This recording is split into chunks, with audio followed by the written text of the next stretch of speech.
Muchas gracias, maestro, por sus palabras. Finalmente, y para dar inicio a la sesión, dejamos el micrófono en manos de la maestra Juana Ramírez.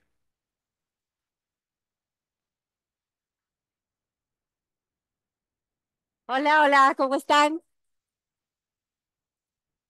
Ya saben que no estoy tan acostumbrada al protocolo y yo sé que ustedes vinieron a escuchar a mi querida colega Carla Berman, que es un lujo tenerla hoy como conferencista en esta sesión de IT Salud y como yo soy lo único que los separa de eso, voy a ser bien rápida. Eh, Solo quiero ir sobre lo que somos y lo que hacemos, porque yo sé que muchos de ustedes es bastante sensible esto. Ahí está. Muchos de ustedes no estuvieron en la presentación en agosto que hicimos en la UNAM, a la que todavía nos acompañó el hoy secretario de Salud, el doctor Kersenovich, y algunos de los que también están con nosotros en esta sesión. Y es bueno saber qué es lo que hacemos aquí más allá del curso de innovación, que por supuesto es el eje central de IT Salud, pero que tiene otros objetivos. ¿Qué es IT Salud? Pues es una plataforma en la que queremos convocar a la gente que está trabajando para hacer innovación para resolver problemas de salud del país y de la región. Y con lo que nos encontramos es una organización, por supuesto, sin fines de lucro y muchos de los que colaboramos en IT Salud lo hacemos por amor a la causa. Lo que queremos es que ustedes nos acompañen en ese proceso de transformación masiva en un sector en el que sobra decir que necesitamos mucho y de muchos. La misión es entonces fortalecer el ecosistema de innovación, entendiendo que nadie lo va a resolver solo. No es una sola empresa, no es una sola institución, no es el gobierno, no es la iniciativa privada, no es solo con tecnología, no es solo con biotecnología, es la suma de muchas cosas y de muchas iniciativas las que nos puede llevar a resolver los profundos problemas que tenemos en los sistemas de salud en México y en América Latina. Por eso, con esa misión y con ese objetivo, creamos esta institución, otra vez sin ánimo de lucro, para hacer básicamente tres cosas. Para capacitar a los investigadores.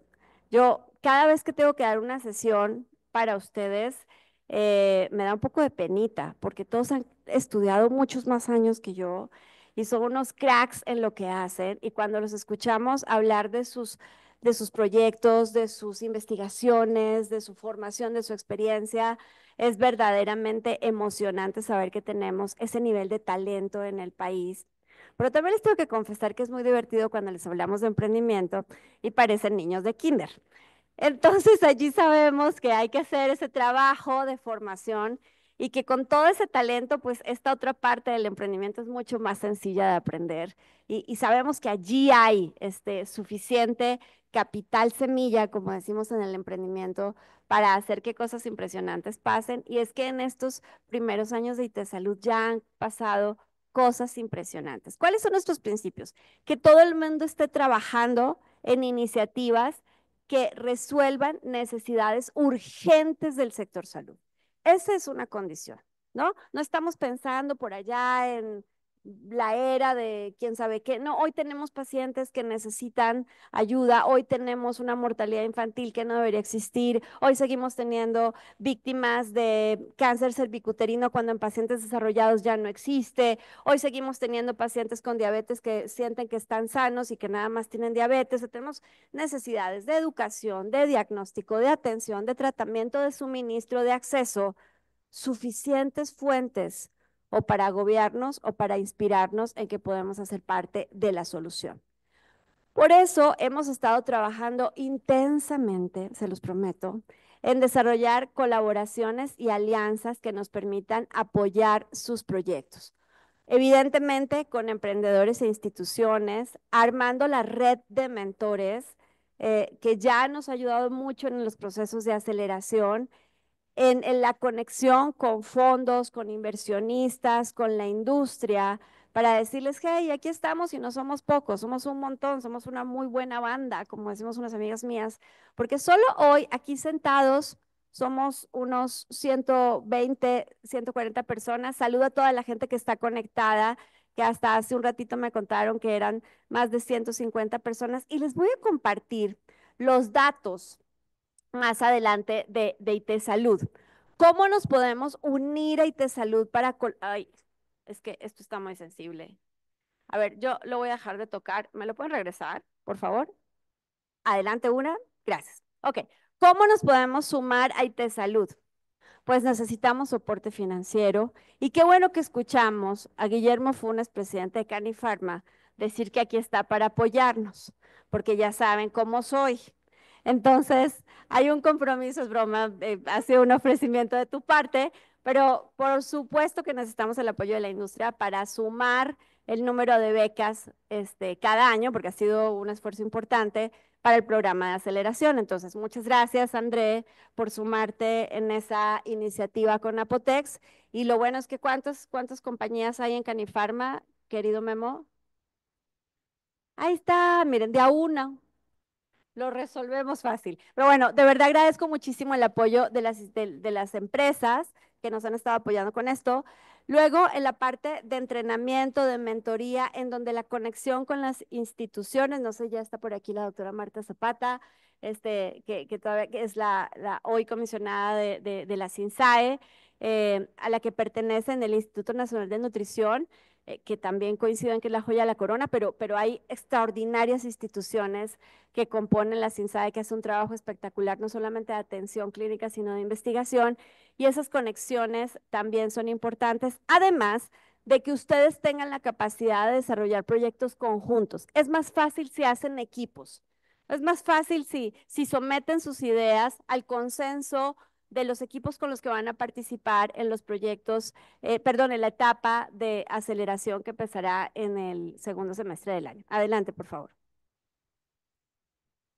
Bueno, esto un poco de lo que hemos vivido. Hemos hecho 3 ediciones del curso de Innovación y Emprendimiento, que además para ser rigurosos en quién merece los aplausos, la vez pasada contábamos con datos que me compartió Ricardo Strauss, que en realidad es una iniciativa que el doctor Kersenovich iniciaría por allá del año 2010 y que ha tenido varios nombres, pero que cuando dijo que tuvo tiempo porque dejó bien encargado nutrición con el doctor Cifuentes, entonces se fue a tratar de entender por qué este extraordinario fenómeno de los investigadores que se vuelven empresarios en otras universidades y en otros países, no lo podemos hacer en México. Y entonces él concluyó que nos faltaban al menos 3 cosas: transformar las instituciones, y hoy me dio mucho gusto escuchar el anuncio de la UAM respecto de esta transformación de sus políticas para que los investigadores puedan tener usufructo de sus proyectos, algo en lo que también hemos avanzado con la UNAM, que se está avanzando con los institutos. Es como mover muchos elefantes, pero hay que creerse que sí los podemos mover, porque si no nos lo creemos, pues no arrancamos. Y ahí vamos dando pasos interesantes. El segundo elemento es la falta de formación de los investigadores. Fíjense lo paradójico. Yo pensé que ibas a decir, André, que una de las razones por las que están compañías como la tuya y otras es el nivel de talento y el nivel de profesionales que tenemos en este país. Pero es paradójico que ese talento no tenga la formación en emprendimiento y además hasta ustedes no, pero me han contado por ahí, una resistencia casi cultural para asociar la palabra investigación y ciencia al emprendimiento y los negocios. Entonces, esto es parte de lo que queremos hacer en esta siguiente etapa de esta iniciativa que, como decía antes, inició hace mucho más tiempo. Y entonces así nace el curso de Innovación y Emprendimiento en Salud, del que hemos tenido 3 ediciones. Y además de mostrarles las fotos, déjenme en la siguiente, por favor, mostrarles cómo hemos ido avanzando en el número de participantes. En el 2003 tuvimos 220 investigadores. Ni el doctor Kersenovich se creía que tuviéramos 220. Pensamos que íbamos a tener 100 personas, por eso lo hacemos en el Centro de Ciencias de la Complejidad, en el auditorio donde nos vemos cada 8 días, Pues porque caben 100 personas, pero resulta que solo en la primera edición ya tuvimos 220 investigadores, y entonces tenemos esta asistencia presencial y virtual. El año pasado tuvimos 261 investigadores y este año somos 440 participantes del curso de innovación y emprendimiento. Y eso solo quiere decir, perdónenme el francés, que hay un chingo de talento, ¿no? Y que hay un montón de interés en que sus patentes, porque decía el doctor Cifuentes, necesitamos más patentes, y Memo decía, necesitamos más patentes, y yo les quiero agregar algo, necesitamos más patentes en el mercado, convertidas en productos que resuelven problemas del día a día. Y creo que al menos estos números nos cuentan de eso. Otro objetivo, la siguiente, por favor, era que esto no fuera un programa de la UNAM o de la UAM, que esto sea un programa del país. Fíjense algunos datos interesantes, como la participación de las universidades este año está, y de las instituciones, porque hay gente que no viene a las universidades, sino del Seguro Social, del ISSSTE, de los institutos nacionales, y hay una composición interesante, el Instituto Politécnico Nacional, de otras universidades privadas, y el esfuerzo de ITESalud seguirá haciendo. ¿Ustedes se imaginan un proyecto de emprendimiento en salud en donde hay alguien de la iniciativa privada, pero de una institución pública, pero de una universidad? Seguro que vamos a compartir mucha más riqueza. 44% de los participantes son mujeres, y esto me alegra mucho, pero tenemos que seguirle empujando, compañeras. Y fíjense esto mucho más interesante. El 43% de los participantes tienen un proyecto de emprendimiento en alguna etapa, algunos verdaderamente avanzada en términos científicos. Entonces no es que vinimos a ver cómo le hacemos, es que de los 440, 200 tienen un proyecto, ¿no? No todos van a funcionar, pero ¿y si funcionan 20? A eso le apostamos, en eso creemos. Adelante, por favor. Entonces, vamos a tener en el segundo semestre el programa de aceleración. Ya tuvimos 28 equipos. Acuérdense que cada equipo está compuesto por 4 participantes. Entonces, André, te voy a decir que no sean 3, sino 4, para que sea un grupo completo. Gracias, ya lo cerramos. ¿Vieron que es fácil? Entonces, en 2023 tuvimos 28 equipos, cada equipo de 4 participantes, 2024 28 equipos, y en 2025 al menos queremos 28 equipos, pero pues si somos el doble de participantes, supongo que vamos a tener muchos más, entonces por eso estamos trabajando por sus becas. Y este es un programa, para los que todavía no lo saben, de 7 semanas intensivo para acelerar esos proyectos que ustedes traen en la cabeza, que obligatoriamente tiene que hacerse por equipos, y en el que participa un grupo de mentores y de instructores formados en una metodología para impulsar sus proyectos. A mí me da mucho gusto saber que me van contando, fíjate que ya avanzamos en esto, hicimos esto, acordamos esto, algunos repiten curso porque es que no me quedó claro tal cosa. Perfecto, bienvenidos todos, y nos da mucho gusto que lo podamos hacer así. Adelante, por favor. No los quiero marear, esto es un poco la estructura que ya conocen. Yo solamente le estoy guardando la silla al doctor Kersanovich mientras se desocupa de otras compromisos que tiene en este momento, por decirlo de algún modo, pero hay un patronato, hay un comité científico, hay el trabajo de un equipo base. Todos le mandamos cariños a Margarita, que pues por lo pronto está de fiel escudero también, y de toda la gente que se va sumando a este proyecto, porque necesitamos mucha ayuda para hacer que las cosas sucedan. Adelante, por favor. Muy bien, pues únanse a Salud. Por cierto, ya tenemos redes sociales, así que desde ahí échenos porras, pero sobre todo compartan. Hoy les compartimos, por cierto, un link, y con esto voy a cerrar, porque hay una conferencia bien interesante de cómo hacer que las startups de investigación de salud de ciencia escalen, con alguien que es experto en el tema. Ahí está en la página de LinkedIn, la liga, y vamos a tener una antes, que se las vamos a compartir con Momo, el fundador de Biome, un científico que ha hecho cosas espectaculares también, pero que habla el mismo idioma de todos los que están en esta sesión, y le seguiremos sumando cosas. Así que Para mí es un honor estar hoy en esta casa, que queremos mucho también en Itesalud, que es la UAM. Le agradezco a las autoridades de la institución por abrirnos las puertas de este auditorio. Agradezco profundamente la asistencia del doctor Cifuentes, que además le tengo que reconocer que primero fue participante formal del curso y entonces no vino a contarnos una historia, sino que cuando dice que conoce desde antes el proyecto es que es cierto y nos ha apoyado siempre. Así que, doctor Cifuentes, muchísimas gracias. Gracias a la industria farmacéutica, gracias, querido Guillermo, gracias, André. Porque sé que van a ser portavoces del mensaje con el resto de sus colegas. Sé que estamos en un momento difícil, pero los momentos difíciles demuestran la calidad de personas y de profesionales que somos. Y yo sé que aquí tenemos un montón de gente para sacar nuestro sistema de salud adelante, incluidos, por supuesto, todos los participantes de este programa de innovación y emprendimiento. Y nada, pues vamos a darle paso a lo importante.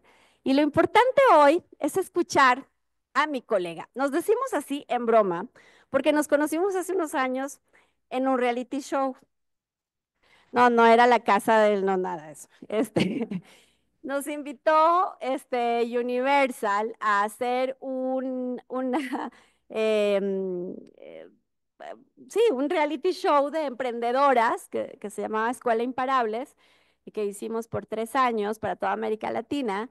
Y entonces ahí coincidí con Carla y éramos las dos muy rigurosas con las participantes, entonces en broma ya nos decíamos colegas porque éramos las duras para evaluar a las emprendedoras, pero ha sido además de una suerte conocerla, un honor compartir tantas cosas, admirarla tanto, es una crack, exdirectora, CEO de Google, pero estuviste en, ay, ¿cómo se llama la de?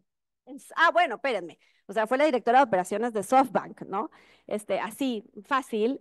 Hoy es Shark Tank, además es muy famosa, pero además es inversionista en startups, o sea, no nos viene a contar una historia que no vive todos los días y has invertido en empresas de salud, por cierto. eh, pero además eres consejera de empresas enormes como Arcos Dorados, en fin, y otras organizaciones. Así que le sabe de verdad. Lo de la farándula es nada más un poco de diversión que luego nos toca, pero en realidad es alguien con mucha profundidad en el mundo del emprendimiento, tanta como ustedes profundidad en el mundo de la ciencia y de la investigación. Así que, Carla, muchísimas gracias porque yo sé que fue maratónico sacarte este espacio para venir a la UAM. Muchas gracias por regalarnos este tiempo tuyo y bienvenida. Esto para decirles que siempre he sido súper académica, tengo una maestría, no me animé a hacer el doctorado, aunque siempre pienso que algún día lo voy a hacer, aunque no sé de qué, pero me encantaría. Pero me siento muy intimidada estando rodeada de gente que realmente sí se dedican a cultivar el conocimiento. Y es un enorme privilegio para mí que ustedes y que Juana piense que yo tenga algo que aportarles. Entonces, pues voy a platicarles un poquito. Y hice una presentación que se llama Los 5 ingredientes de un unicornio. Un unicornio, como seguramente todos ustedes saben, es lo que llamamos en la industria del venture capital, del capital de riesgo, una empresa privada de menos de 10 años de su creación que alcanza una evaluación de más de $1,000 millones. También si hubiera estudiado matemáticas, podría entender por qué decidimos los seres humanos que en inglés billion quiere decir una cosa y en español billón quiere decir otra cosa, pero bueno, pues eso lo dejo para cuando estudie matemáticas. Y entonces, antes de empezar, quería contarles un poquito, quiero contar un poquito sobre mí. La vida me dio 5 hijas mujeres, que estamos subrepresentadas en la ciencia y en las matemáticas y en las tecnologías y en las ingenierías, y entonces yo digo que fue como algo divino, ¿no? Así de, tienes que hacer que más mujeres se dediquen al emprendimiento y a la ingeniería y a las matemáticas y a la ciencia, porque por eso te estoy mandando 5 de golpe, ¿no? Eh, y les platico un poquito de lo que yo he hecho en mi carrera. Pues estudié ingeniería industrial porque pues, no sabía que quería trabajar, pero me dijeron que con eso podía trabajar en lo que sea, menos ser doctora, abogada y ya, básicamente, ¿no? Entonces dije, ok, abogada no quiero ser, doctora me da mucho miedo la sangre, entonces pues algo encontraré. Luego trabajé en Grupo Expansión, trabajé en McKinsey, que es a donde vamos los ingenieros que no sabemos qué queremos hacer con nuestra vida. Y luego me fui a trabajar a Google y luego estuve en varios emprendimientos y en SoftBank, que es el fondo de capital privado más grande del mundo, que está detrás de algunas de las empresas que todos nosotros usamos en el día a día, como Uber, como Airbnb, como WhatsApp, etcétera. O sea, es uno de los fondos más prolíficos y también que ha hecho de los peores errores. Si vieron la serie de WeWork, también ahí estábamos metidos. Entonces, o sea, de los buenos, de los malos y de los peores. Y, eh, y como les decía hace rato, Juana, soy inversionista.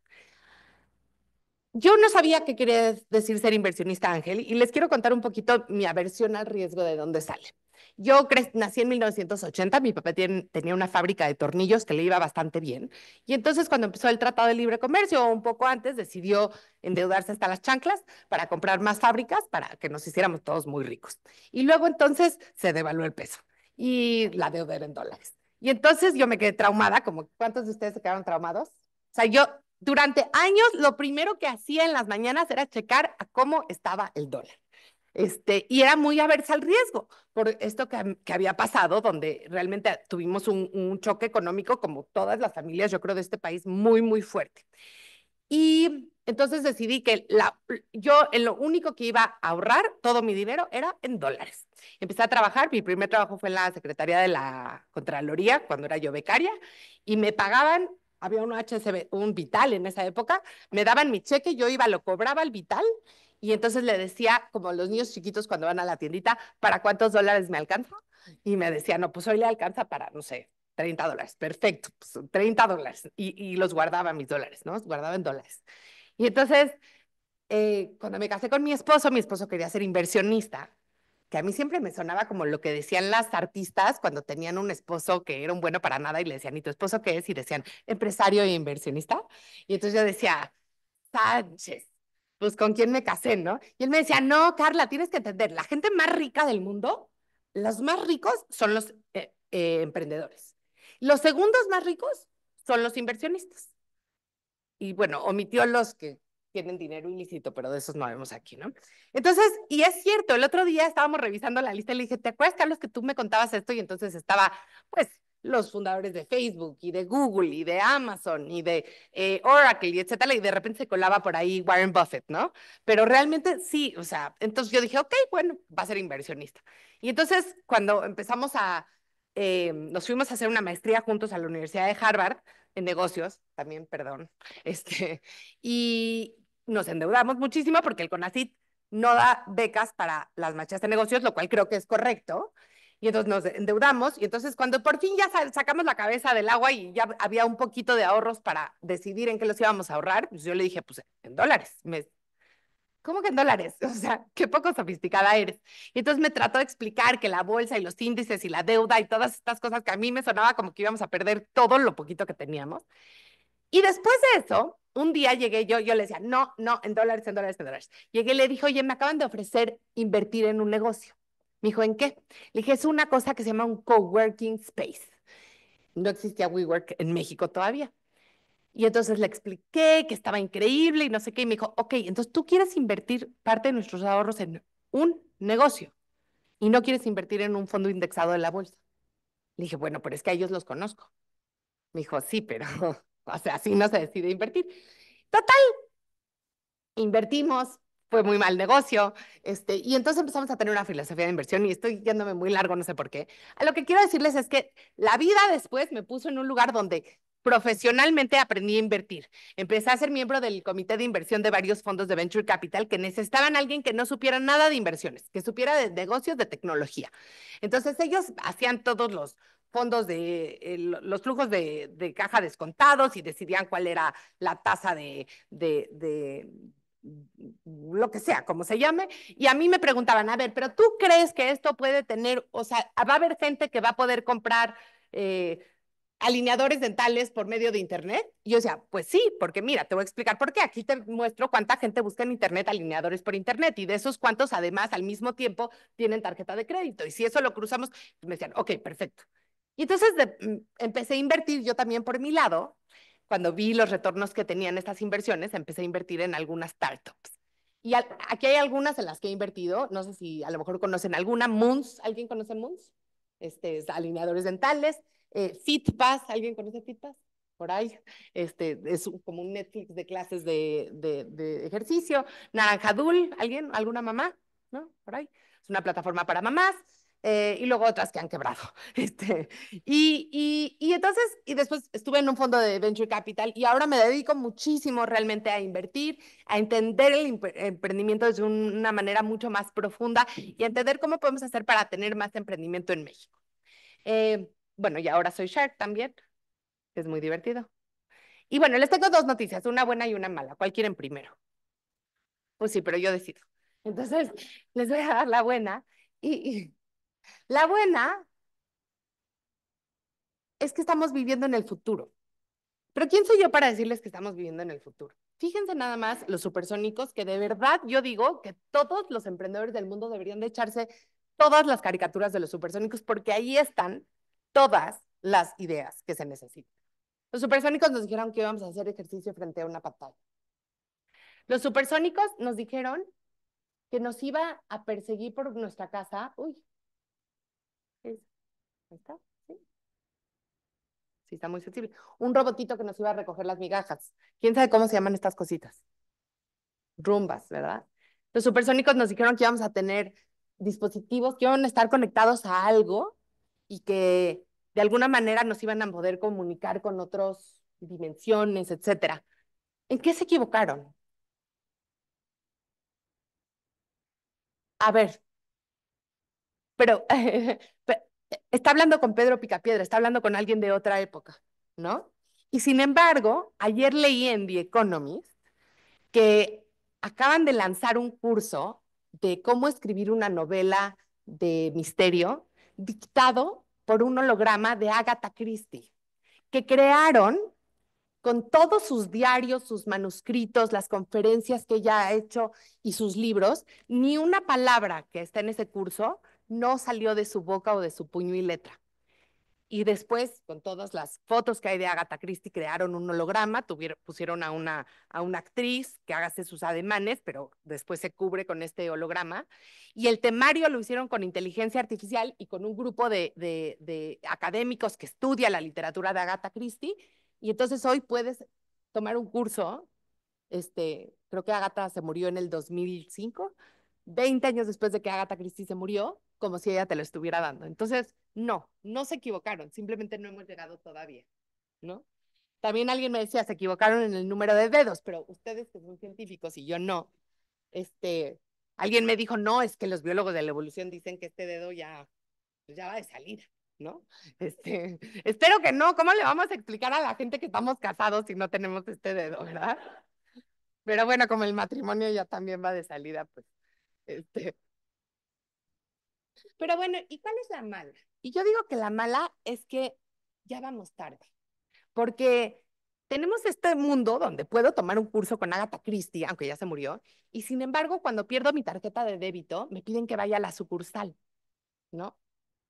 Tenemos bancos enteros que ya no tienen sucursales y me piden que vaya a la sucursal.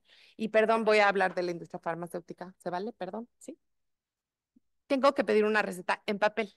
O sea, yo tomo medicamentos, como yo creo que muchos de nosotros, para la ansiedad. Ese es todo otro tema, luego platicamos. Pero entonces, o sea, tengo que ir, hago mi consulta por Zoom con mi psiquiatra, pero luego tengo que ir a su consultorio a que me deje un papel, ¿sí? A que lo pueda yo llevar a la farmacia. Entonces, ¿ya se puede? Ay, doctor, qué barbaridad, ya no me va a salir este chiste en otras pláticas.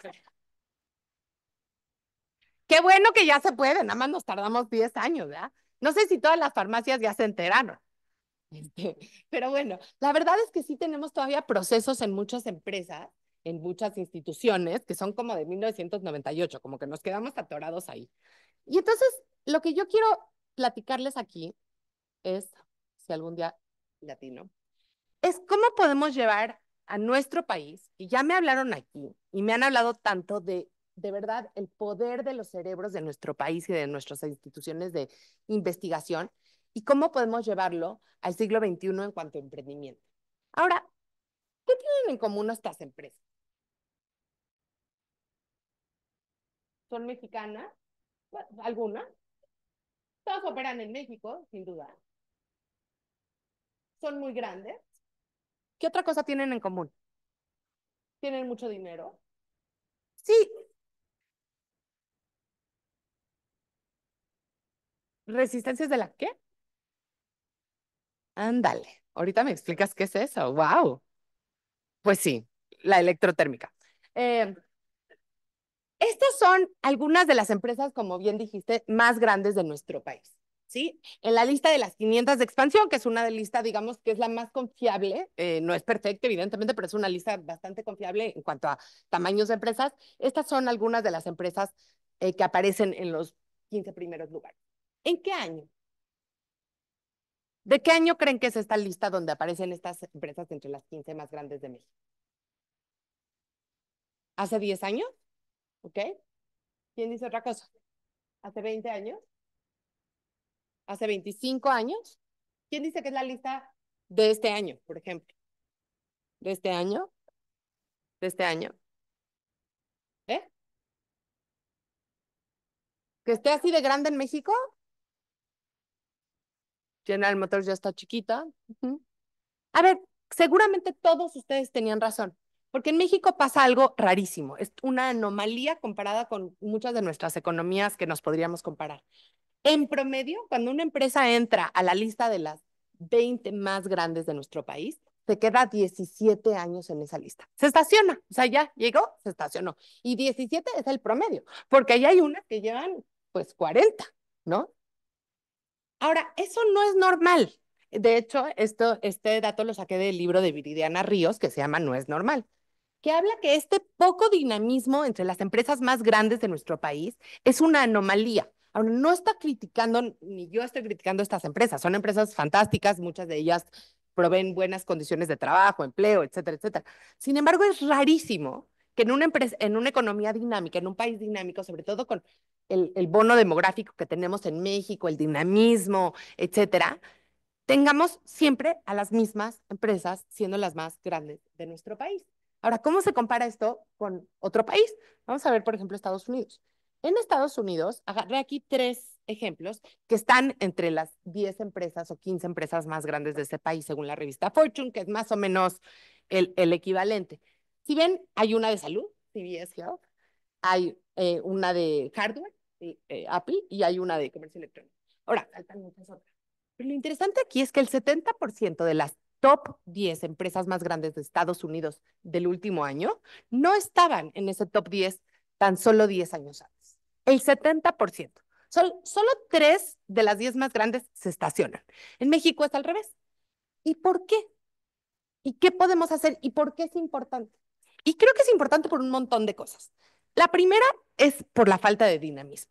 La segunda es porque queremos, si queremos como consumidores tener mejores opciones, las empresas tienen que sentir más competencia. Una empresa que no tiene competencia, que no tiene miedo de que alguien la desplace, que no es paranoica, pues no tiene la necesidad de ofrecer el mejor servicio, el mejor precio, el mejor producto para sus clientes, porque pues igual me van a comprar. Y entonces, si queremos, como ustedes decían, en la industria farmacéutica, de verdad servir a las personas, pues entonces necesitamos un poquito que todo mundo sienta pasos en la azotea. Es lo mismo que un equipo de fútbol. Si no traes cantera y la cantera no tiene la capacidad de desplazar a los consagrados, pues todos los jugadores se pondrían gordos y correrían lento. Entonces, eso queremos que pase en nuestro país. Ahora, hay mucho que podría explicar esto. Pues la burocracia, la dificultad de hacer empresa en México, los mexicanos no nos gusta innovar, buenas, malas y pésimas razones podríamos inventar de por qué esto pasa. Pero yo tengo una sospecha que creo que explica por lo menos parte de esto. Y como no hice un doctorado, no puedo decirlo con certeza absoluta, ¿verdad? Y es que el porcentaje del PIB destinado a Venture Capital, la capital de riesgo, es muy, muy, muy bajo. Así como ustedes decían que para la industria farmacéutica es muy bajo, también para el capital de riesgo, que además está entrelazado, porque mucho el capital de riesgo se va a biotecnología y salud, ¿verdad? En nuestro país casi nada se va a biotecnología y salud porque casi no hay. Pero fíjense, En Latinoamérica, porque a veces ni siquiera tenemos números para México, solo se destina el 0.38% del PIB al venture capital. Si nos vamos a Estados Unidos, que ustedes como son académicos no les tengo que explicar esto, luego en otros ambientes sí tengo que explicar, porque me dicen, es el triple, y yo no, no es el triple, o sea, o el cuádruple, porque es 1.38 de algo mucho más grande, y luego la gente se me queda viendo con cara de, y yo, ¿ves? Por eso tenía que haber estudiado matemáticas, yo y todos ustedes. A ustedes no se los tengo que explicar, pero en Estados Unidos es 1.38, evidentemente, de un país gigantescamente más grande. Y en Israel es 2.64%. Entonces, por donde la veas, estamos súper, súper subinvertidos en venture capital. Ahora, ahora ya les dije por qué no hay. Pero quiero decirles que algo sí está cambiando. El otro día oí que Marcelo Ebrard dijo que en México teníamos más unicornios que en Japón. Y yo dije, no es cierto. ¿Y qué creen? Que sí tenemos más unicornios que en Japón, y más unicornios que en Suecia, y más unicornios que en Suiza. Y bueno, que en muchos otros países que típicamente no vemos como tan desarrollados. Pero sí tenemos más unicornios que en Japón, lo cual me sorprendió muchísimo. ¿Y por qué? ¿Por qué tenemos esta chispita de boom de emprendimiento en nuestro país? ¿Y qué podemos hacer para aprovechar esa chispita? Bueno, la primera, voy a hablarles de 5 razones. La primera razón es que tenemos condiciones de mercado súper, súper, súper atractivas. Es increíble lo atractivas que son. Y no solo eso, sino que yo creo que una de las mejores invenciones de los últimos años es el concepto de Latinoamérica. Porque, a ver, díganme algo. ¿Quién de aquí se despierta en la mañana y dice, qué orgulloso me siento de sentirme Latinoamérica? Por ahí hay 2. Luego me explican qué quiere decir eso, porque yo a los argentinos ni les entiendo. Pero realmente lo que hicimos es, como regiones, una narrativa de explicar. Creo que aquí el único que creo que sí se merece sentirse latinoamericano es Marc Anthony con La Gozadera. Pero si piensan ustedes, pues a lo mejor México por sí solo no es tan atractivo. Cuando juntas Latinoamérica, pues resulta que Latinoamérica es el doble de tamaño en población que Estados Unidos. ¿Sí? No solo eso, sino que tenemos mayor PIB que la India y similar PIB per cápita que China. Entonces ahí ya es como, ok. Entonces, pues a lo mejor vale la pena voltear a ver esta región, ¿no? Y además tenemos una población atractivamente joven. El latinoamericano promedio tiene 31 años, el mexicano promedio tiene 29 años contra 33 del estadounidense, contra 45 del alemán, contra 48 del japonés. Entonces tenemos una población grandototota, tenemos una población que tiene cierto nivel de poder adquisitivo relevante, ¿sí? Y que además es joven. ¿Y por qué es importante que sea joven? Porque puede cambiar sus hábitos, porque está abierto a nuevas tecnologías, porque está ávido de no solo crear, sino adoptar nuevas maneras de hacer las cosas. El número del PIB, además, una de las cosas que más me impactó cuando lo vi solo para México, es que creció de 2000, que yo como nací en el 80, siento que 2000 fue ayer. ¿A ustedes les pasa? No. Así, yo siento que el año 2000 fue ayer, ¿no? Así la gente me dice, desde el año 2000. De 2000 para hoy se duplicó el PIB de nuestro país, el PIB per cápita. Entonces, realmente sí ha habido una transformación importante de la base de la población. Y lo otro que es interesante cuando ya pensamos solo en América Latina, es que México está lleno de emprendedores de otros países de América Latina, ¿no? Colombianos, chilenos, peruanos, argentinos, que dicen, chuta, como dicen, ¿no? Argentina, la verdad es que está fatal en 1000 cosas y es una población chiquita y la burocracia, si creemos en México que está terrible, excepto en Cofepris, que ya nos dijiste que ahí está mejor, está terrible, etcétera, etcétera. O Chile, ¿no? Chile que está muy bien en todos los sentidos, excepto que son 3 pelados. Entonces, pues ya que le vendiste a los 3 pelados, pues ahora ¿qué haces? Pues te tienes que venir a México. Entonces, México se ha vuelto la meca de los emprendedores latinoamericanos que vienen acá por todas nuestras condiciones, porque ven estas condiciones de mercado. Y además sobreindexamos en todas las tendencias digitales. Aún con todas las barreras enormes que enfrentamos, todos hemos escuchado, los datos en México son los más caros de la OCDE, la gente no tiene acceso a financiamiento para comprar un celular bueno, el crimen y te lo roban, todo lo que tú quieras. No hay conectividad en mucho porcentaje del país. Y aún así, somos el país número 6 en adopción de YouTube, 6 en adopción de Waze, 6 en adopción de WhatsApp, ¿sí? 4 en adopción de Duolingo, y yo soy una de las grandes ahí. Hoy hoy en el podcast hablamos, ¿cómo se llama? Live, donde vas viendo dónde está tu hijo todo el tiempo, los toquea. Live 360, Live 360, cuarto país con mayor adopción. O sea, sobreindexamos en todas las tendencias digitales. Tuvimos este fenómeno donde la mayoría de la gente la primera vez que se enfrentó al Internet fue a través de un dispositivo móvil y no de una computadora. Y eso en vez de ser una debilidad, se convirtió en una gran ventaja para adopción digital. ¿Y esto por qué importa? Porque entonces, si tú eres emprendedor, tienes muchos a quienes venderle, jóvenes y que además les fascina todo lo que puedes vender por Internet. Primero, una población muy atractiva, un mercado muy atractivo interno. Segundo, tenemos muchos problemas que resolver, muchísimos, demasiados. Y entonces, creo que la diferencia entre el emprendedor y la persona normal es que la persona normal va por el mundo quejándose de todas estas cosas, ¿no? Es increíble que el mundo esté lleno de cables, mira nada más, qué horror, es increíble que tengo que ir a la sucursal a pagar por mi tarjeta de crédito, es increíble que todavía el pasaporte tengo que hacer una cola larguísima, todo es, ¿no? Y el emprendedor dice, es increíble que en México hay sucursales, ¿por qué no hago un banco sin sucursales? O es increíble que todavía el Internet se hace por cable, ¿por qué no hago un proveeduría de Internet sin cables? Esa es la única diferencia, el tono, porque a los dos les parece increíble, nada más que uno ve una gran oportunidad y el otro ve oportunidades para quejarse. Y entonces hablemos de las cosas increíbles. Pues tenemos bajos acceso a servicios financieros, o sea, fíjense esto, de la gente que está trabajando, que son las barras azules, o sea, no estoy hablando aquí ni de los ya gente mayor retirada, ni las amas de casa, no, gente que trabaja. Solo el 43% tiene una cuenta de banco, solo el 30% tiene una cuenta de débito y solo el 15% tenía una tarjeta de crédito. Estos son datos de 2020. ¿Qué ve un emprendedor aquí? ¡Wow! Oportunidad. Si no, nadie les quiere dar crédito, yo les voy a dar, ¿no? 7 de cada 10 celulares son de baja o media gama.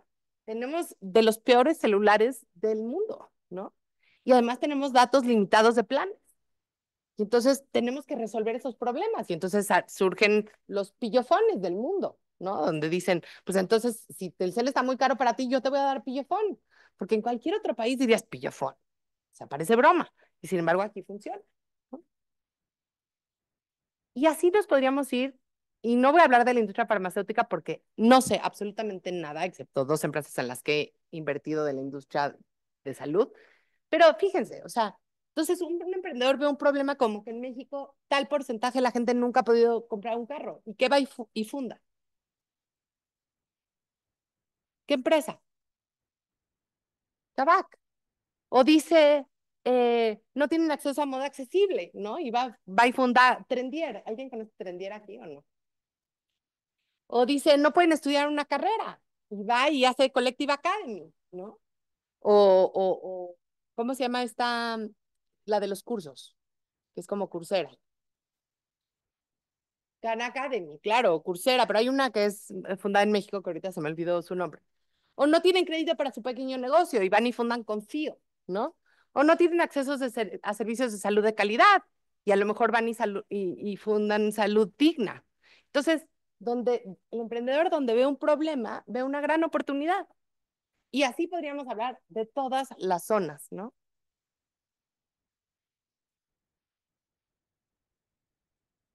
Entonces, primera razón, mercado muy atractivo. Segunda razón, muchísimos problemas que resolver. Tercera razón, tenemos la tecnología. Porque la tecnología se ha democratizado y entonces si ustedes ven, pues todos nosotros tenemos una cámara, ¿no? Todos nosotros tenemos, mi esposo se la pasa torturando a mis pobres hijas, diciéndoles todos los días, pues hazlo en tu celular, tienes un celular que tiene más poder de cómputo que lo que nos llevó al Apolo 13 a la luna, ¿no? Pero sí es cierto, ¿no? Tenemos Wi-Fi, tenemos la nube, ¿no? O sea, la nube. O sea, hasta hace muy poco la nube no existía, entonces se te acababa muy rápido el poder de cómputo de tu computadora, tenías que comprar servidores, etcétera, etcétera. Y les quiero contar la historia de Moons, hablando de por qué la tecnología es un gran habilitador del emprendimiento. Hace unos años conocí a los fundadores de Moons, que no son mexicanos, en una reunión, conocidos de unos conocidos. Y entonces me dicen, vamos a ir a emprender a México. Y les digo, ah, sí, sí. Y le digo, ¿y qué vas a hacer en México? Pues voy a hacer se venció la patente de Invisalign, de los alineadores transparentes hace un par de años en Estados Unidos. Surgió una compañía que se llama Smile Direct Club, que es como la versión de bajo costo, para casos sencillos. Si tienes los dientes volteados no se puede, pero si tienes medio desalineados, sirve perfecto. Y entonces la queremos llevar a México. Y dije, ay, pues suena interesante. ¿Y qué? O sea, ¿has trabajado en México antes? No. ¿Y conoces México? No. ¿Y hablas español? No. Dije, no, bueno, qué desvergüenza, ¿no? Bueno, pero ¿trabajabas en Smile Direct Club? No. Bueno, ¿en alguna otra de alineadores dentales? No. O sea, ¿sabes algo de alineadores dentales? Ahí vamos aprendiendo. Y yo dije, órale. Y entonces, un segundo antes de completamente decir, estos señores son unos impresentables en sociedad, le dije, a ver, y explícame por qué vas a ir a emprender a México. Me dijo, mira, nosotros éramos especialistas en e-commerce y hicimos 10 páginas de internet, buscamos demográficamente qué países tenían ciertas características deseables. Población joven, ¿no? Afinidad alta a temas de belleza, penetración decente de tarjetas de crédito y de comercio electrónico, y que no tuvieran ya una empresa establecida de esto. Y escogimos 10 países: Argentina, Perú, Colombia, Croacia, Italia, México, España.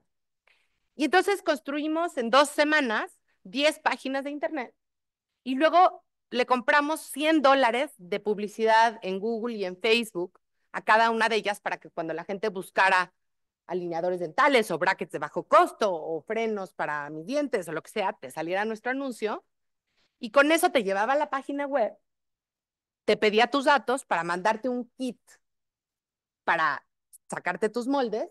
Entonces te pedía tus datos de tarjeta de crédito y te cobraba $20 para mandarte tu kit, con el cual ya te íbamos a hacer tu cajita de todos tus alineadores para que quedaras guapísimo.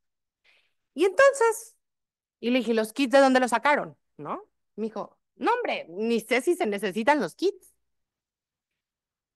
Ok.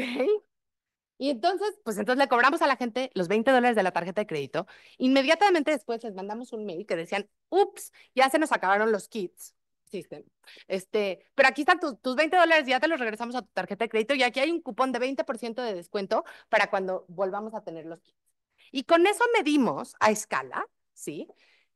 La tasa de rechazo de tarjetas de crédito, el intento de tasas de fraude, el costo por clic, el costo por adquisición. Y entonces así decidimos ir a México. Saquen la chequera. Y les escribí un cheque y soy inversionista de Moons. Hoy Moons es una empresa que vende sin ninguna innovación tecnológica, ¿estamos de acuerdo? O sea, ellos no inventaron nada de esto, venden más de $1 millón al mes. Y me encanta que pude ser una de sus inversionistas tempranas. Y lo único que me da mucha... preguntan que si es honesto o ético. No lo sé, porque eso sí, para que veas, nunca quise estudiar, Guadalupe. La verdad, matemática sí, ética no tanto. Pero a ver, les regresaron los $20 a todos, ¿eh? Ahora, yo siempre pienso en la gente que está esperando su kit todavía años después y sigue con los dientes chuecos. Pero, a ver, fíjate que esto me llama la atención porque hace poco fui a una plática con un laboratorio y estaba yo hablando de una cosa de innovación que tenía que ver con reempaquetar. O sea, cómo hay muchos servicios que han hecho un negocio muy interesante solo reempaquetando. ¿Sí? Por ejemplo, daba yo el ejemplo en el mundo de la belleza, una cosa que se llama Ipsy, que no sé si alguna de ustedes con hijas adolescentes la tengan. Es un servicio de suscripción que te llega una bolsita, una vez al mes con pequeñas miniaturas de belleza y pagas 300 pesos al mes y es un muy buen negocio porque las marcas le pagan a Ipsy para estar en las bolsitas, porque en la industria de la belleza es muy importante que la gente te pruebe por primera vez, ¿no? Y entonces alguien me dijo, eso nunca.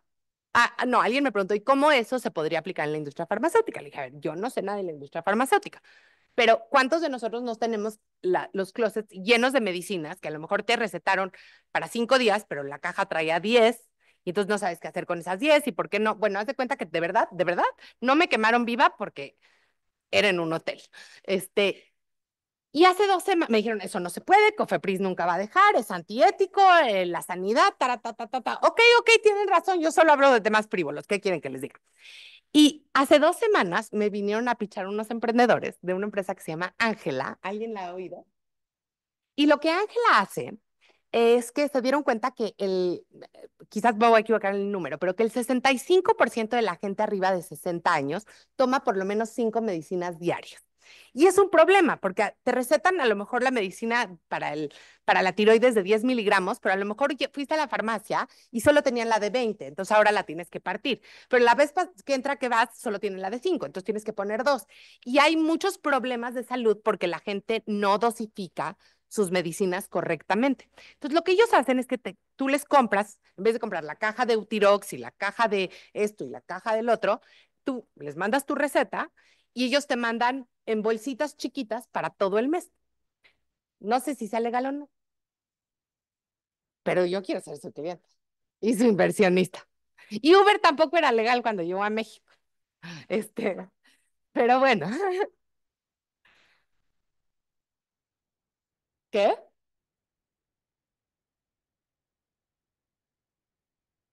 Bueno. Entonces ya hablamos mercado, ya hablamos problemas que solucionar, ya hablamos tecnología que te permite testear una idea de manera relativamente rápida y con relativamente poco dinero. Ahora, 4, gente. Pues ustedes son los cerebros dicen que un emprendimiento ideal tiene que tener 3 perfiles. El hacker, que es el científico, ¿no? Si es de computación es el que hace el código, si es de ciencia es el científico, el hipster, que es el que hace toda la marca y el diseño y la experiencia del usuario, y el hustler, que es el que va y lo vende para que eso eh, genere dinero, ¿no? Y entonces, ¿qué ha pasado con esto? Bueno, antes yo creo que la gente muy ambiciosa, económicamente hablando, no necesariamente se dedicaba a ser emprendedor en México porque había muchísimas barreras. Entonces, mejor te ibas a trabajar a una de estas grandes empresas que además te trataban muy bien. Te ibas a trabajar a Cemex o a FEMSA o a una de estas o a Walmart, etcétera. Pero hoy, en 2021, hubo más inversión que en los últimos 10 años previos. Y aunque ha bajado un poco, aún así seguimos teniendo niveles de inversión bastante sanos. Lo que eso ha hecho es que se vuelva en el mundo del emprendimiento como un círculo virtuoso, donde la gente que trabaja en emprendimiento se da cuenta que no es tan difícil. O sea, si yo entro a trabajar a FEMSA y veo toda la infraestructura que tiene FEMSA, pues yo con mis 3 pesos no puedo hacer un FEMSA mañana. Pero a lo mejor si entré a trabajar a Rappi y me di cuenta que la verdad es que pues había muchas cosas rotas detrás y mucho improvisaban y así, digo, a lo mejor sí puedo fundar. Y fíjense esto, tan solo la gente que ha trabajado en Rappi, ha creado más de 110 compañías que han creado más de 14,000 empleos. Ahora, la gran mayoría de estas va a tronar, pero no importa, porque el emprendimiento, que creo que en eso nos parecemos muchísimo a los científicos, es que sabemos que es de prueba y error. Yo siempre digo que a los científicos que, no sé, investigan para tener vacunas, nadie dice, uy, no, mira, toda la vida y no descubrió ni una vacuna. Medio menso el tío ese, ¿no? Nadie dice eso. Y sin embargo, en los emprendedores, fracasas una vez o fracasas 2 veces y sí hay mucho estigma. El emprendimiento ha ayudado a quitar eso, ha ayudado a que pensemos más como científicos en ese sentido. Y espérame tantito. Ok. Y esto lo que ha hecho es que cada vez más fondos, no solo locales, sino internacionales, quieran invertir en emprendimientos de América Latina creados para el mundo, como la chica que Canadá le invirtió, pero también creados para mercados específicos como México y como América Latina, que tenemos nuestros problemas específicos, ¿sí? Y entonces pasó algo interesante. Estas compañías grandísimas dijeron, ¿cómo? ¿Cómo? Están invirtiendo en Kavak, fondos estadounidenses, yo también quiero. Entonces ahora las compañías están invirtiendo también en startups. Y estoy segura que seguramente en el mundo farmacéutico y en el mundo de salud también están creando sus propios fondos de capital privado para invertir en empresas innovadoras que estén en sus propios sectores.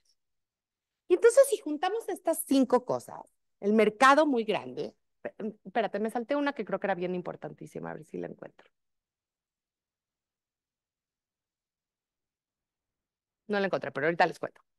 Ah, la gente, claro, y luego era el capital. Esa era la quinta. Pero déjenme volver a la gente tantito. Sí está bien sensible esta cosita. Antes, la gente que trabajaba, que iba a las escuelas a donde yo fui a hacer un MBA, y la verdad es que lo único que nos importaba era ganar buen sueldo saliendo, ¿para qué les digo que no? Sí, sí. Nos íbamos a trabajar a McKinsey, Bain y BCG. Y de ahí esperabas que 3 años después te jalara una gran empresa como Cemex, como Banamex, como Apotex, etcétera, para que ahora sí ya fueras director, ya habías pagado tu vida trabajando hasta las 3 de la mañana en McKinsey y te pudieras ir a trabajar en una de estas. Estos son datos de LinkedIn, donde en los últimos años la gente que se va de McKinsey, Bain y BCG, que son estos grandes como semilleros de los altos ejecutivos en nuestro país, decidieron, en vez de irse a Cemex, a Banorte, a Pemex, etcétera, decidieron irse a empresas como estas, a empresas que son mucho más emprendedoras o incluso a fundar sus propias empresas. Y entonces, cuando sumamos todo esto que hablamos, perdón, entonces, mercado muy grande, grandes problemas, tecnología existente que no teníamos hace 20 años, gente que quiere ser emprendedor y capital que fondea a estos emprendedores. Pues sí, han surgido empresas muy interesantes. En México, como ya hablamos, tenemos 8 unicornios, que son más que los que tiene Japón. Podemos hablar si valen eso, si no valen eso, no importa. Por lo menos en algún momento un inversionista extranjero dijo que valían $1,000,000,000. Y cada vez más gente queriendo emprender. El TEC de Monterrey abrió una carrera de emprendimiento. ¿Cuándo hubiéramos pensado que eso iba a pasar, no? Y bueno, tenemos todas estas que no, que o son unicornios o van a ser unicornios y que muchas de ellas tienen a México como su principal país o están fundadas en México. Y así toda la región, nos podríamos ir recorriendo país por país. Pero lo importante es ver eso, es ver que allá afuera hay un montón de dinero que está tratando de encontrar dónde colocarse, que puedan multiplicarlo por 10 y con impacto. Cada vez hay más fondos de inversión que además necesitan, por el mandato que tienen de sus propios inversionistas, que las empresas en las que inviertan tengan impacto, ya sea impacto en salud, impacto en mejora de desigualdad, impacto en inclusión financiera. Y la verdad es que yo soy muy orgullosa de esos unicornios que tenemos en México.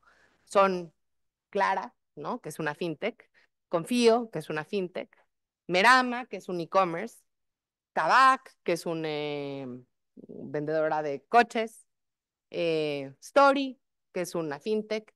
Yo digo, ¿y dónde están las de salud? Entonces, por eso cuando Juana me dijo de este curso, dije, aunque me voy a sentir muy incómoda y muy intimidada, necesitamos, los emprendedores los necesitan a ustedes, porque ya, chole con las fintech, o sea, ¿cuántas tarjetas de crédito diferentes necesitamos? La verdad, please, ya ni una más, ¿no? Y el e-commerce está muy padre y todo, pero realmente yo creo que también los emprendedores, aunque quieren hacer mucho dinero, también quieren dejar una huella en el mundo. Y nada mejor que la salud. Yo por mi parte, como les decía, he invertido en 2 empresas que no son de ciencia, digamos, pero son de salud. Una es Moons, como ya les hablé, y la otra es Plena, que es una red de clínicas especializadas en salud para la mujer. Y me gustaría eh, invertir en muchas más, pero yo recibo diario mails de emprendimientos. Con la mayoría de ellos no me reúno, a veces reviso el deck, ¿no? Y es muy raro que me pitchen algo que tenga que ver con salud. Y lo que nunca me ha pasado es que me pitchen algo que tenga que ver con innovación en ciencias de la salud. Entonces, ojalá que todos ustedes que van a tener mis datos, algún día vengan y podamos hacer algo juntos. Muchísimas gracias. No sé si tenemos tiempo, colega. Creo que había varias preguntas ahí. Antes quiero hacer un paréntesis. Eh, en el curso de innovación y emprendimiento, lo que tratamos de traer son miradas distintas. Me encanta la polémica, pero enfoquémonos en lo que hace sentido para efecto del curso. Entonces, No, pero yo adelante, por feliz, favor. ¿eh? No. Aquí hay una Me pregunta. puede preguntar lo que Más que una pregunta, una observación. Si ya estamos hartos de fintechs, tú eres ingeniero industrial, te toca invertir en los fierros. hay un apetito enorme para invertir en tecnologías de manufactura. La verdad es que como que dejamos de hablar del nearshoring, lo cual es rarísimo porque hace 2, 3 meses hablábamos todo el día del nearshoring, pero hay muchísimo apetito para invertir en tecnologías que tengan que ver con manufactura, Y si a hay eso te mucha refieres. tecnología lista, mucha. Sobre todo en las que van dirigidas a los ODS y están listas. Pues, Rápidamente, por ejemplo, en lo que es basura, hay una tecnología de 17 años en la cual lo que más trata es la última basura que nadie quiere, la que se está acumulando. qué Tiene maravilla. 17 años.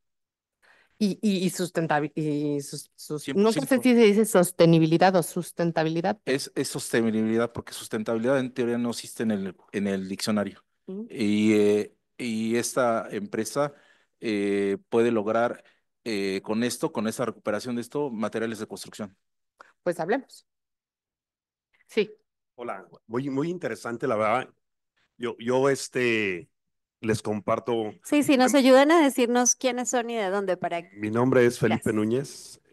Hoy estoy haciendo una empresa con estos dos muchachos y gente que salió de la universidad después de haber trabajado 34 años en Coca-Cola. Me interesó mucho el proyecto, que es básicamente de salud, inteligencia artificial con una app que ya está desarrollada, 2 años de inversión. Y una de las cosas más duras que nos está tocando ya lanzada y después de haber ganado el Startup del año en Talentland este año en marzo, felicidades. lo más difícil y lo que no sé cómo hacer después de haber vendido Coca-Cola 30 y tantos años es cómo hacer para que la gente logre engancharse y emprender y hacer y atraer a la gente. Es dificilísimo. Pero ¿atraer al inversionista o al cliente? Al cliente, a la gente, el rechazo de traer esa innovación y el que te puedan probar y el que se cachen contigo, es lo más difícil que me está tocando, ¿no? O sea, te digo, claro que era fácil vender coca, vender esto, que te reciban, que te hagan abrir la cabeza de mucha gente. Es difícil, el dinero se los puse yo, por eso estoy metido con ellos de inversionista semilla, pero sí cuesta mucho trabajo. Yo no sé, ¿qué experiencia tienes en eso de decir, cuánto tienes que tener de ser consistente, consistente, consistente y poder llegar a esa gente? Cuando tienes una app que inclusive, les soy honesto, la parte que tenemos, yo les dije, tenemos que tener un propósito. El propósito tiene que ser que lo podamos llevar a millones de mexicanos y que se puedan beneficiar. Luego les podría compartir un caso, pero no es mi exposición, es la tuya. Pero dices, oye, ¿cómo logro hacer para poder hacer esa parte y ser consistente en algo y que la gente se enganche contigo y poderlos capturar cuando no tienes todos los recursos que debería, ¿no? Entonces ahí es donde, no sé si tienes alguna experiencia que digas, oye, Sí, ¿cómo a le ver, haces? yo creo que ahí es el hustler, ¿no? Lo que decíamos, es que tienes que tener alguien que realmente sea muy orientado a la venta y no me refiero de que sea vendedor, o sea, tiene que entender qué de los mensajes o beneficios de lo que estás haciendo resuena con la gente, porque a veces la gente compra por otras razones de lo que tú les quieres vender, ¿no? Y como dice Manuel Arango, a la gente hay que venderle lo que quiere comprar, no lo que tú quieres vender. Pero si quieres, con gusto, después platicamos. Y también el ecosistema emprendedor ha creado muchísimas redes, como Endeavor, donde pertenecemos yo y Juana, y creo que es lo que están tratando de hacer aquí también, de que haya mentores que justo se puedan sentar 45 minutos y decir, vamos a discutir tu caso en particular y veamos en qué te puedo ayudar. Y nadie tiene la verdad en la boca, pero por lo menos a veces, como tú decías, ver las cosas desde otro ángulo, ¿no? Me permite un comentario rapidito. Muy buena pregunta. Un comentario que no hiciste, Carla, es que Latinoamérica tiene una cosa más especial que otras regiones del mundo, que es que en Latinoamérica el 80% de las decisiones relacionadas a salud son hechas por mujeres. Entonces, claro, que cuando nosotros innovamos en nuestro sector, por lo menos, las primeras a quienes preguntamos qué opinas son las mujeres. Cada equipo de trabajo necesita por lo menos mitad de mujeres. Wow. Sin embargo, estoy seguro que cuando te pichean una propuesta, los emprendedores de qué género son. Hombres. Entonces, hay una desconexión entre lo que tratamos de vender y empujar y lo que busca el consumidor, porque el tomador de decisión es de otro tipo y piensa muy distinto. A ver, yo quisiera aquí intervenir. Todo lo que expusiste es muy interesante y si te fijas es en áreas distintas de la salud. Y hay una razón. Todo lo que innoves o emprendas en salud tiene que pasar por una serie de filtros para que esto sea posible usarlo en seres humanos. Cofepris, por ejemplo. Pero esos filtros son los que nos están atorando. Tú no me dejarás mentir, los niveles de investigación y de innovación que tenemos en la industria farmacéutica son elevadísimos, pero nos topamos con esos problemas, ¿no? Entonces, un innovador o un fondo que quiere entrar ahí sabe que va a ser, la innovación la voy a tener en 4 o 5 años, 6 años, pero lograr que esa innovación me la prueben para usarla en salud humana, te va a llevar 8, 9 o hasta 10 años. Entonces, ese es el problema central dentro del área de salud, ¿sí? Y eso es lo que hay que romper. Hablaba yo de los estudios clínicos. Aquí nos pasamos un año mientras las áreas responsables se dicen, sí, sí se puede hacer, o no, no se puede hacer. No te estoy diciendo que lo hagan, que se pueda hacer. La Comisión Nacional de Bioética se tarda entre 8 meses y 14 meses para decirte, creo que el estudio que me sometiste es razonable. Un año. En Argentina, la comisión se tarda 15 días naturales. En India se tarda una semana. Y en Estados Unidos se tarda 3 semanas. ¿Me pueden decir cómo le vamos a hacer para competir si la Comisión Nacional de Bioética te dice, en un año me parece que ahí vas, cuando en otros países en 2 semanas, 3 semanas, tienen el permiso para hacerlo? Ese es nuestro problema. Hay muchísimo nivel de innovación aquí. Yo nada más hagan un ejemplo. Tomen ustedes la UAM. Vayan ustedes a la División de Ciencias Biológicas y de la Salud. Nada más, esa de pura división. Y luego tomen la División de Ciencias Básicas e Ingeniería. Y pregunten cuántos proyectos tienen. Se van a ir de espaldas. Tienen una enorme cantidad de proyectos, muchos de ellos innovadores. Muchos de ellos. El problema es que cuando tienes que sacarlo, te topas con una burocracia impresionante.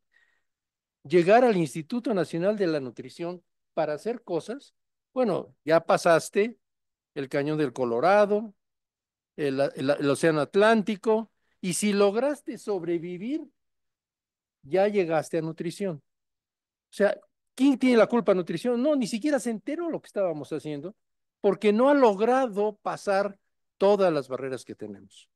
Cuando hablamos de emprendimiento en salud, y por eso importante este tipo de cursos, es tenemos que obligar a las entidades que están metidas en eso a entender que si no hacemos lo que hacen las fintech, o si no entienden lo que están haciendo los de propiedad, los de inteligencia artificial, para que se mueva, vamos a seguir atrás.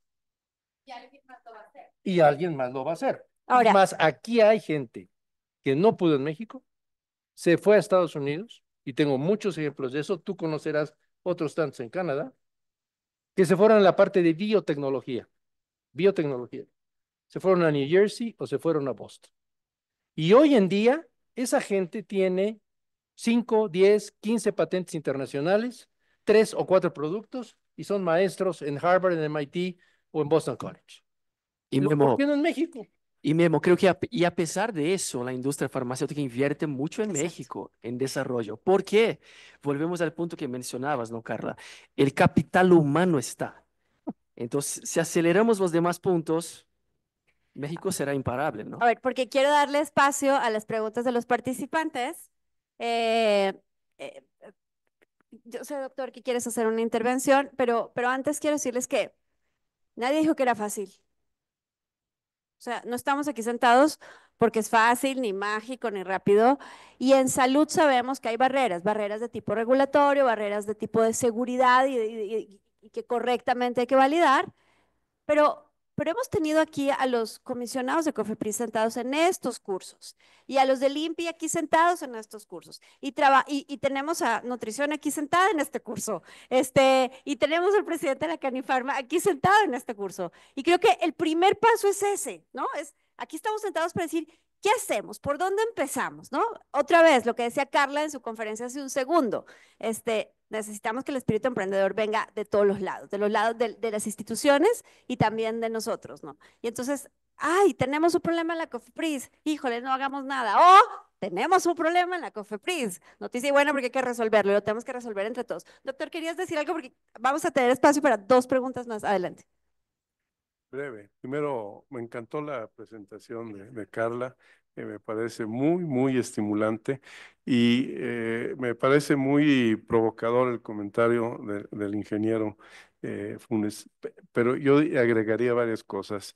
En primer punto, creo que hace falta un poco más de integración. Olvidémonos de COFEPRIS, como bien dice Juana, COFEPRIS es un problema. ¿Cómo lo podemos resolver? Y creo que ahí nos falta mucha comunicación entre las entidades de salud, la misma Canifarma, las universidades, en este sentido. Yo he identificado en mi posición en la que estoy que tenemos cuellos de botella dentro de las mismas instituciones que podemos mejorar, como es el proceso de revisión de los propios investigadores, pero más que otra cosa, el proceso administrativo y el proceso legal. Pero ahí nos falta educación y es a lo que quiero llegar. Creo que es una magnífica oportunidad para entender estas necesidades, porque así como criticamos a COFEPRIS, que tiene mucho de criticable, lo sé porque lo he padecido, pero también creo que hay huecos que no hemos sabido llenar y resolver esos cuellos de botella, y se requiere educación, entrenamiento y capacitación en estas áreas que les digo. Tenemos gente que puede hacer, hablando de medicina, estudios que vayan orientados a formulación de nuevos medicamentos, desarrollar bien lo que son las fases preclínicas y entrenar bien, capacitar bien a los investigadores clínicos, pero no solo al investigador clínico, a todo ese mundillo que trabaja alrededor del investigador clínico, que son personas que requerimos y tenemos que entrenar. Es todo. Gracias. Gracias. Híjole, a ver, por favor. Gracias, maestra Juana. Es una mesa de lujo y quiero agradecerles a todos. Acabo de hablar con el doctor Cifuentes, al ingeniero Funes lo conozco hace ya años cuando platicamos en Guadalajara sobre nuestro proyecto. La licenciada, francamente impresionante. La pregunta concreta es, después de haber trabajado en nutrición con el doctor Kersenovich, 10 años o 12 ya en terapia génica, con el proyecto que usted conoce, ingeniero, ¿qué más se requiere para vincular estos magníficos 4 engranajes? Tenemos una mesa de lujo que yo no había visto hace mucho tiempo. Un inversionista ángel o un venture capital de veras consolidado, un instituto que es la joya de la corona con la cual trabajé 10 años y ahora quiero restablecer la industria, con he platicado con usted. Ahora con los problemas que vemos geopolíticos, ¿qué hacemos con Canadá? ¿Qué opina cada uno concretamente para que la industria, porque hemos platicado concretamente y nadie le entró en el momento, con la cura de la diabetes en cerdos de 100 kilos visualizado por David Kersenovich? ¿Cómo le hacemos para vincular estos engranes y que estas reuniones se hagan cerradas, en serio, con todos los contrapesos, para que se consoliden proyectos disruptivos que me constan, y usted ha visto los resultados, ingeniero, los tenemos en México? Existen los hallazgos y los ha visto el doctor Kersenovich y su gente y su estructura Gamba y la gente de nutrición. Caray, hay que acabar de cerrar esos engranajes. Concretamente, ¿qué se hace para estimular a una inversionista para que le entre la industria nacional o para que le entre una industria canadiense? Esa es la pregunta concreta. Si quieren la contesto yo para darle lugar a otra. Pues lo que estamos haciendo aquí, ¿no? Es justo, o sea, poder hacer coincidir esos mundos. O sea, para Carla me decía hoy, ¿y quiénes son? ¿Y qué hacen? ¿Y cuántos son? ¿400? ¿De dónde salieron, no? Y hay un montón de cosas que, aunque decía André, no estamos en salud para hacer publicidad, yo creo que un poco sí. O sea, sí tenemos que contar lo que estamos haciendo y las cosas que ustedes están haciendo y cómo vamos sentando. Todos aquí en esta mesa tienen un montón de cosas que hacer, pero también hay un incentivo genuino de propósito para entender que hay que hacer esas otras cosas que tú estás diciendo. Entonces, parte de la tarea es justo recoger esos proyectos para empezar a tener esas conversaciones como las que ya ha tenido Tatiana y otro Tatiana que está allá atrás, que siempre la nombramos, y que han tenido otros y que empiezan a tener y a firmar inversiones y cosas. O sea, sí se puede, pero sí, ya dijimos que no es ni rápido ni fácil, pero importante identificar esos proyectos. Última pregunta. Muchas gracias a todos. Pues mira, ¿Puedo nosotros, nada más la agregar, mayoría por favor? somos, Perdón, sí, nada sí. más quiero agregar algo del lado del inversionista, ¿sí? El inversionista lo que necesita es certeza, ¿sí? O sea, un fondo nunca va a invertir en algo que no entiende bien cuál es el marco jurídico y si está protegido o no, y si eso se va a poder explotar en el mejor sentido de la palabra para que pueda tener un retorno de inversión, porque su primera responsabilidad fiduciaria es con sus inversionistas de origen, que además lo que queremos en México es que las AFORES inviertan en los fondos para que los fondos inviertan en startups. Entonces, si tú piensas, pues es nuestro dinero del retiro. Yo no quiero que inviertan en algo para que luego digan, ay, no, fíjate que es que, pues, la patente era de la UNAM y entonces no se puede comercializar y el inversionista no puede ganar dinero de eso. A mí lo que me explicaron, soy totalmente ignorante del tema, es que hace falta ese marco jurídico, ¿no? Y creo que en el momento que eso se destaparía, habría inversionistas de todo el mundo queriendo venir a invertir en este tema en México. Quiero solo comentar rapidito, Juana, pero yo creo que hay diferentes industrias farmacéuticas dentro de México, ¿no? Hay diferentes segmentos, hay diferentes intereses. Antes de estar con esta empresa canadiense que opera toda Latinoamérica desde México, yo era director general de una grande farmacéutica, la número uno en México, que es una multinacional de otro país. Cuando operas como director general de una multinacional en México, tu margen de maniobra es muy limitada. Tu inversión no está para startups. Tu inversión no está para invertir en la innovación del futuro en un país específico, que operan en 150 países. ¿Dónde invertiremos? Invertimos en la casa matriz. Y la innovación es lo que digo yo, top down, de casa matriz al país. La vía contraria no existe, o casi no existe. Cuando tienes empresas más abiertas, operando en el país, con todo el capital invertido en el país, cambias la discusión y el interés es mucho más genuino. Por eso los que sí participamos en esta mesa somos los sí interesados. Justo en este momento platicaba con Pedro Celas, ¿cuándo serán las presentaciones de los proyectos? Que las del año pasado estuvieron espectaculares, ¿no? Conozco a algunos de aquí por esas presentaciones y de ahí se abren alianzas potencialmente muy fuertes. Gracias. Adelante. Sí, mi pregunta es, bueno, escucho grandes mentes, Shark Tank. Cuando tú escuchas a una persona que presenta un proyecto, ¿qué no debe decir? ¿Qué sí debe decir? Por ejemplo, dices, tengo muchísimos correos de proyectos que me están llegando, pero no me pinchan. ¿Por qué? ¿Qué es lo que no te pincha o qué sí para saber qué decirte ahorita que salgas? ¿No? Mira, yo creo que cada inversionista es distinto y cada uno tenemos explícita o implícitamente una tesis de inversión. Entonces, primero, típicamente proyectos que tienen que ver con cosas que yo no entiendo nada, ni tengo ningún interés en aprender, difícilmente voy a querer entrarle. Y lo segundo que no me pasaba antes, a partir de que empecé a salir en Shark Tank, me pasa, y me parece algo raro, porque te digo, no me pasaba cuando estaba solo en un puestos más institucionales, es que hay mucha gente que cree que le vas a invertir por lástima. Es que ya, por favor, estoy desesperado, ya fui con 30 fondos. Ay, no, imagínate, no, pues seguro algo vieron que ya mejor no, ¿no? Que sí, creo que tienes que saber muchísimo de tu negocio, entender muy bien cómo vas a hacer dinero. El inversionista no está para ayudarte a encontrar el modelo de negocios. Ese no es el rol del inversionista. Si tú dices, yo soy un científico increíble, pero yo no vendo ni un cacahuate, está bien, consíguete un socio. Vete al ITAM, vete al TEC, consíguete un socio que sí pueda hacer eso, ¿no?